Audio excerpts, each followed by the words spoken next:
I will say this: I am higher on the existing social order than you are.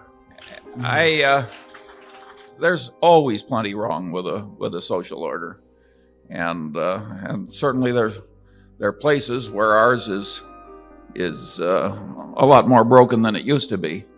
I don't think Warren and I have any wonderful solution to all the problems of the world, but wishing for $1 million instead of some more tangible short step is the wrong frame of mind.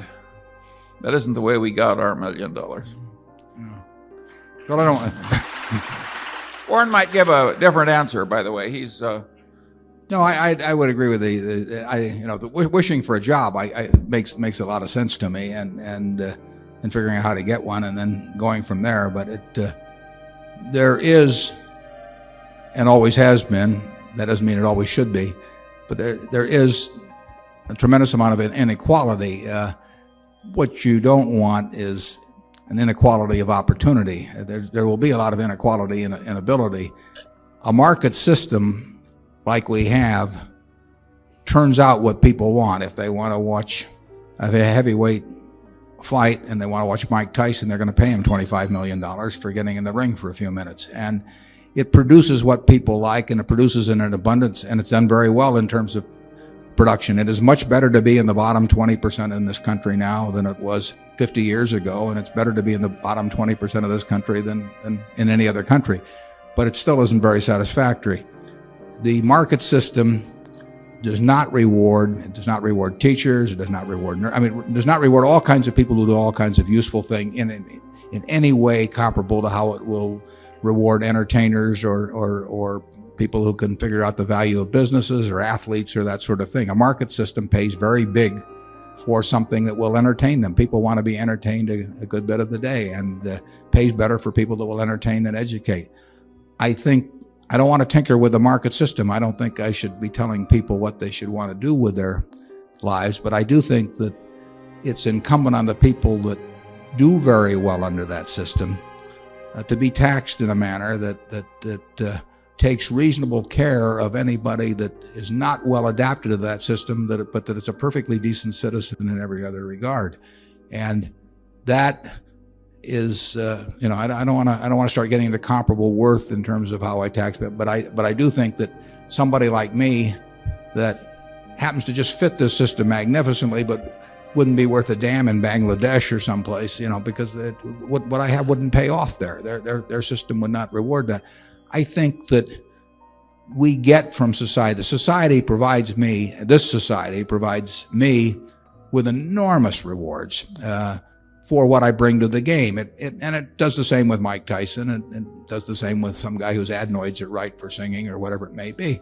And I don't want to tamper with that, but I do think those people who are getting all kinds of claim checks on the rest of society from that, I think there should be a system where people who are not well adapted to that system, but that are perfectly decent citizens in every other respect, do not really, fall through the slats on that. And I think progress has been made on that over the last 50 years, but I think we're far from a perfect society in that respect. And I hope, more progress is made in the next 50 years.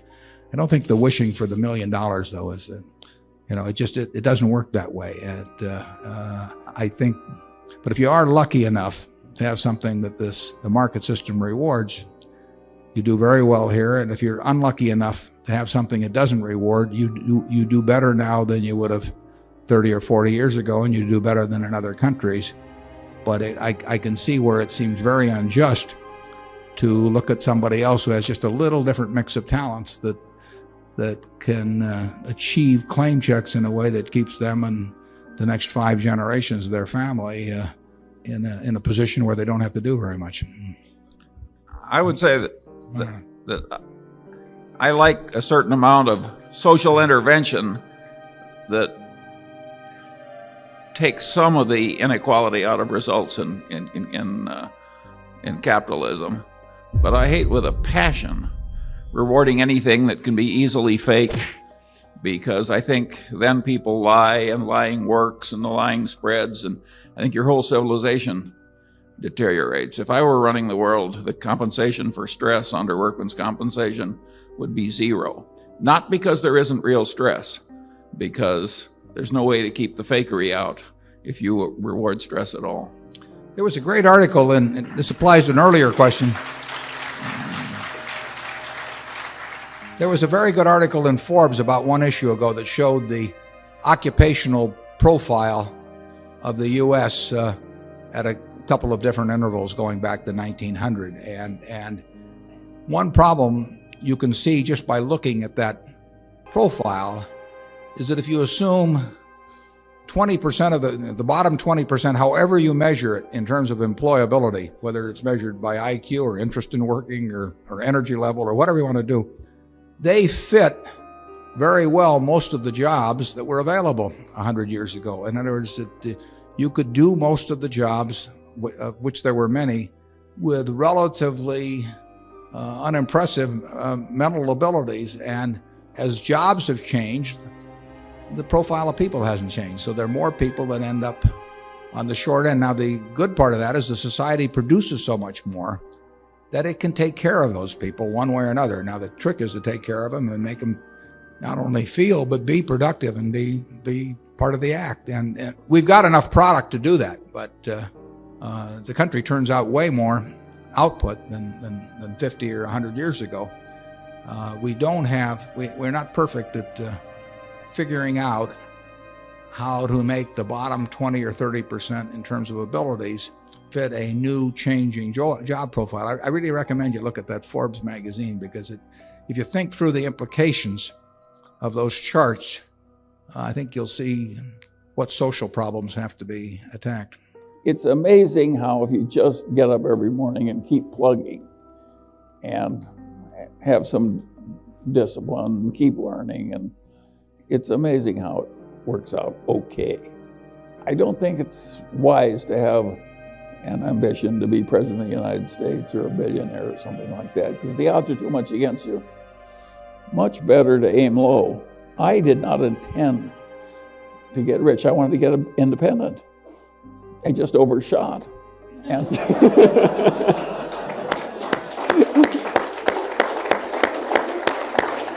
and by the way, while you're clapping, some of the overshooting was accidental. There's a big, you can be very deserving and very intelligent and very disciplined, but there's also a factor of luck that comes into this thing. And the people who get the outcomes that seem extraordinary, they're the people who have discipline and intelligence and good virtue, plus a hell of a lot of luck. Why wouldn't the world work like that? So you shouldn't give credit for the unusual.